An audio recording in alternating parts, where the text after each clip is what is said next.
বুঝি না একটু হাত দিয়ে খোলাতে গেলাম প্রথম থেকে ওর হাত রোল অ্যাকশন। স্যার একটা কথা আমি কিছুতে বুঝি না, আসলে ওরা আপনাকে খুঁজতে চায় কেন? সরি, আমাকে মাফ করে দিবেন, এই কাজটা করার ছাড়া কোনো উপায় ছিল না। কি বলতেছে? আসলে ওরা হচ্ছে কার লোক? ওসমান গনির লোক। ওরা আমাকে মারতে চায়, কিন্তু আপনারা কিভাবে শুনলেন? আসলে স্যার আমরা যখন এই পার্কে ঢুকি তখন তারপরে এটা বলতেছে আপনাদের অসংখ্য ধন্যবাদ। আসলে আপনারা আসলে আমাকে বিদায় করে লাইব্রেরি ওটা আগে বলছি, বলার পর আমি সিলেক্ট করেছি।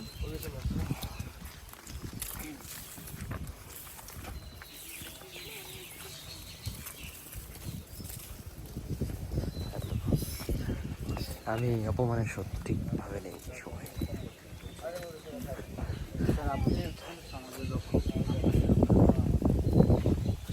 দেখাই দিন শিশির ভাই